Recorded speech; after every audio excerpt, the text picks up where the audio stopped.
எங்க எங்க வீட்டுக்காரரு எவ்வளவு வேலை தான் நானே செய்யறது. ரெண்டுல இன்னைக்கு ஒரு முடிவு தெரியாது போக மாட்டேன். ஏங்க இங்க வாங்க, வேலை செஞ்ச வரைக்கும் போதும், இங்க வாங்க. என்ன என் முன்னாடி கோபமா வரா?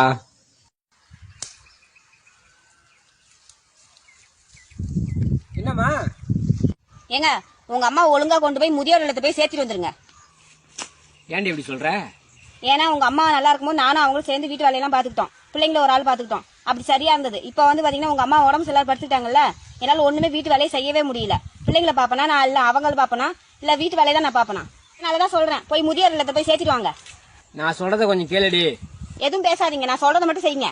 சரிடி. இந்தாமா அவன் துணிமணி, என் கூட வாமா. மருமவா முதியோர் இல்லத்துல சேர்க்க சொல்றா. என் மருமக பேச்சை கேட்டுக்கிட்டு என்ன அழைச்சிட்டு போறிய?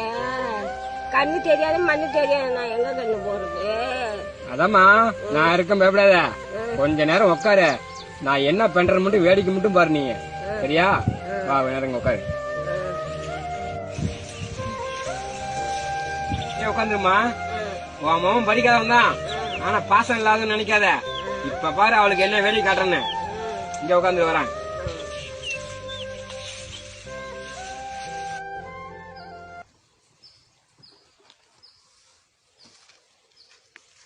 என்னங்க உங்க அம்மாவை முதியோர் இல்லத்துல சேர்க்க போனீங்களா, என்னாச்சு? சேர்த்துட்டு வந்துட்டீங்களா? சேர்த்தாச்சுமா. அப்பா சேர்த்துட்டு வந்துட்டீங்களா? எங்க அம்மா சொன்னது சரிதாங்க. அப்படி என்ன சொன்னாங்க? என்ன சொல்லுவாங்கன்னா, நீங்க ரொம்ப தங்கமானவரு, ஆம்பளைன்னா உங்களை மாதிரிதான் இருக்கணும்னு அடிக்கடி சொல்லுவாங்கங்க. ஏன் அப்படி சொன்னாங்க?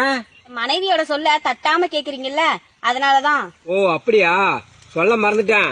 வயசான காலத்துல பேச்சு உனக்கு தெரிஞ்சவங்க யாரும் இல்லாம எங்க அம்மா தனியா இருப்பாங்களன்னு யோசனையா இருந்தேன். அப்படியாங்க? பேச்சு துணைக்கு ஆள் கிடைச்சிட்டாங்களா? கிடைச்சிட்டாங்கம்மா. அப்படியாங்க? யாருங்க அவங்க? இப்பதான் உங்க அண்ணன் வந்து முதியோர் இல்லத்துல உங்க அம்மாவை சேர்த்து விட்டு போனான். என்னது? அவன் பொண்டாட்டி பேச்சு கேட்டுட்டு எங்க அம்மாவை முதியோர் இல்லத்துல சேர்த்துட்டானா? அவள நல்லா இருப்பானா? அவள ஒரு ஆம்பளை ஆவலாம். என்னடி சொன்ன? உனக்கு வந்த ரத்தம், எனக்கு வந்த தக்காளி சட்னியா? இதான் வரேன்.